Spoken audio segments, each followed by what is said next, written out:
یا کسی دھوکے میں رہتے ہیں، کسی احمقوں کی جنت میں رہتے ہیں، اگر وہ یہ کہیں کہ کچھ بھی تبدیل نہیں ہو رہا تو پھر وہ خیر ہے، خوش رہیں. لیکن اگر یہ آپ دیکھنا چاہیں کہ کوئی بڑی سطح پہ تبدیلیاں ہو رہی ہیں یا نہیں ہیں، تو پھر آپ کو اپوزیشن کا جو ہے اپوزیشن کی جو اس وقت ایکٹیویٹیز ہے، اسی طریقے سے عمران خان صاحب کا میدان میں آنا اور جلسوں کا اعلان کرنا، یہ ساری چیزیں بڑی سطح پہ جو کچھ ہو رہا ہے یہ آپ کو جاننے اور سمجھنے کے لیے کافی ہے کہ بہت کچھ ہو رہا ہے بڑی سطح پہ. اس حوالے سے بتایا جاتا ہے کہ چودھری برادران اور دیگر کچھ جو اپوزیشن کی دعوت کے ساتھ اپوزیشن کے ساتھ جو ملنا چاہتے ہیں، البتہ بعض ذرائع کا یہ بھی کہنا ہے کہ پی ٹی آئی کے 22 اراکین نون لیگ کے اندر شامل ہونا چاہتے ہیں اور تقریباً وہ ساری چیزیں ان کی بات چیت ہو چکی ہے، بس اعلان کرنا باقی ہے. اور اسی طریقے سے پی ٹی آئی کے 2 رکن اسمبلی جو ہیں وہ مولانا فضل الرحمان کے ساتھ شامل ہونا چاہتے ہیں، ان کے ساتھ ملحق ہونا چاہتے ہیں. اس حوالے سے بھی تقریباً وعدے وعید مکمل ہو چکے ہیں. جہاں تک قاف لیگ کا سوال ہے، قاف لیگ والوں کی طرف سے سننے میں یہ آیا ہے کہ وہ اسٹیبلشمنٹ کے حوالے سے یقین دہانی حاصل کرنا چاہتے ہیں کہ اگر واقعی میں اسٹیبلشمنٹ نے جو ہے وہ ارادہ کر لیا ہے کہ وہ غیر جانبدار ہو جائیں گے تو پھر ہمیں اگر خبر ملتی ہے تو پھر ہم آپ کے ساتھ ملتے ہیں. اس حوالے سے بعض ذرائع کا یہ بھی کہنا ہے کہ انہیں بتایا گیا ہے کہ اسٹیبلشمنٹ کبھی بھی نیوٹرل نہیں ہو سکتا. اگر انہوں نے عمران کا کندھا خالی کر دیا ہے تو اس کا مطلب ہے پھر انہوں نے اپوزیشن کے اوپر اپنا ہاتھ رکھ دیا ہے. تو لہٰذا وہ آثار اور علامات اور اشاروں کی طرف دیکھ رہے ہیں کہ کوئی اشارہ ملے تو پھر یہ جو ہے جس طرف اشارہ آئے یہ اس طرف جو ہے اپنی حرکت شروع کر دیں. اگر اسی طرف اشارہ رہتا ہے تو یہیں پہ رہیں، اگر اپوزیشن کی طرف ان کو اشارہ ملتا ہے تو یہ چھلانگ لگا کے اپوزیشن کے طرف جا کے بیٹھ جائیں. اس ضمن میں بعض ذرائع کا یہ بھی کہنا ہے، بڑی تعجب خیز خبر ہے، ذرائع کا یہ کہنا ہے کہ جو وزیر اعلیٰ ہے اس حوالے سے قاف لیگ کے جو سینئر رہنما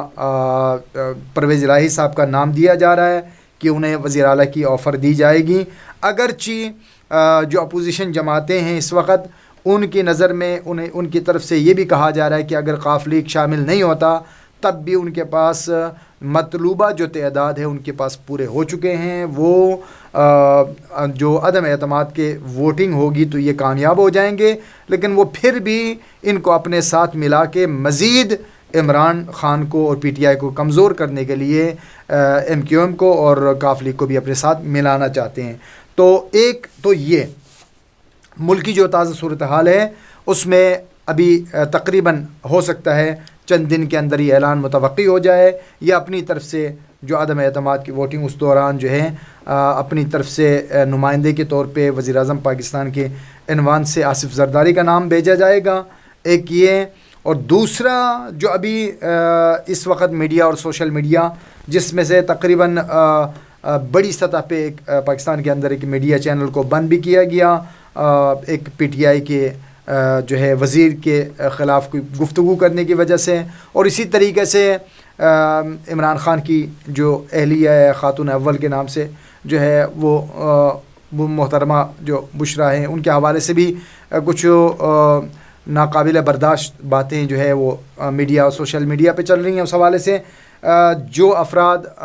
ناراض ہیں، پریشان ہیں، انہیں یہ بات ذہن میں رکھنی چاہیے کہ ہر ایکشن کا ری ایکشن ضرور آتا ہے، ہر عمل اپنے اندر ایک عکس العمل ضرور رکھتا ہے. تو لہٰذا جب آپ نے پاکستان کے اندر بد اخلاقی کی فضا بنائی، جب آپ نے گندی زبان کی فضا بنائی، جب آپ نے فحاشی اور عریانیت کو پروموٹ کیا، جب آپ نے بغیرتی کو پروموٹ کیا، جب آپ نے بے حیائی کو پروموٹ کیا، جب آپ نے پارلیمنٹ جیسے ایک قابل احترام جو آپ کا ایک پلیٹ فارم ہے وہاں پر بھی آپ نے سیٹیاں بجانا اور وہاں پر بھی آپ نے جانوروں کے دنگل سے بھی بدتر کا ماحول آپ نے وہاں پر بنایا، تو جب آپ نے دوسروں کی چادر و چار دیواری کی تقدس کو پامال کیا، جب آپ نے دوسروں کے ناموس کو نشانہ بنایا، جب ان کو ہدف تنقید بنایا، جب آپ نے دوسروں کے لیڈران کو ہدف تنقید بنایا، جب آپ نے دوسروں کی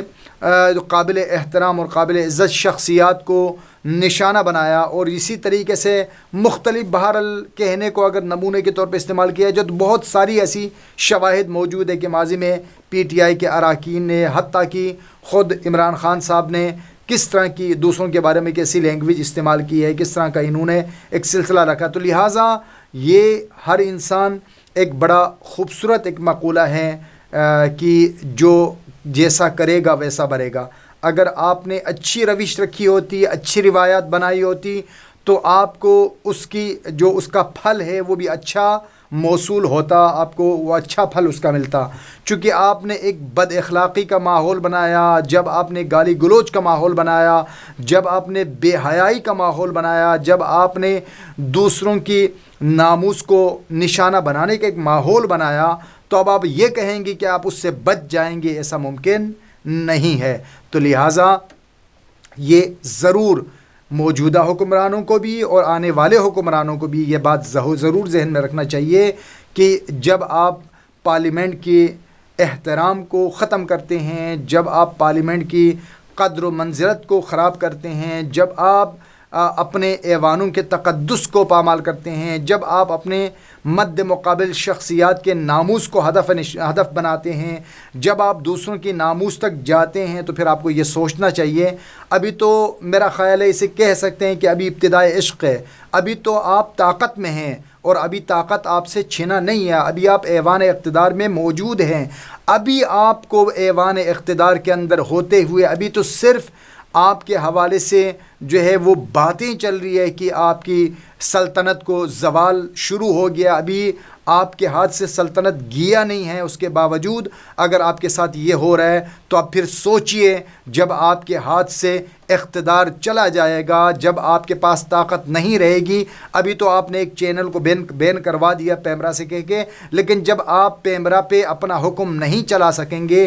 جب آپ کے ہاتھ میں نیب کا کنٹرول نہیں ہوگا، جب آپ کے ہاتھ میں ایف آئی اے کا کنٹرول نہیں ہوگا، جب آپ کے ساتھ جنرل فیض جیسی شخصیات کا ان کی مدد اور تعاون نہیں رہے گا، پھر آپ کے ساتھ کیا ہوگا، پھر آپ کا کیا بنے گا. پھر آپ دیکھیں، پھر آپ کو پتہ چلے گا کہ آپ نے کیسا بیج بویا تھا، اور اس بیج نے جب پھل دینا شروع کر دیا تو پھر آپ کو لگ پتہ جانا ہے. بہرحال ہماری دعا ہے ہمارے حکمرانوں کو خدا عقل دے، اور یہ ہر حکمرانوں کو جو طاقت میں آتا ہے اسے یہ ضرور خدا اس کے عقل میں یہ بات بٹھائے کہ جو ذات کرسی دے سکتا ہے وہ جب بھی چاہے بندے سے کرسی لے سکتا ہے. تو لہٰذا جب آپ کرسی پر آتے ہیں تو جب آپ یہ بھول جاتے ہیں کہ کرسی سے آپ نہیں ہٹ سکتے، لیکن جب آپ کرسی سے ہٹتے ہیں تو آپ کو پھر پتہ چلتا ہے کہ آپ کے اوقات کیا ہوئی ہے. بہرحال دعا ہے کہ پروردگار پاکستان کی حفاظت فرمائے. پاکستان زندہ باد.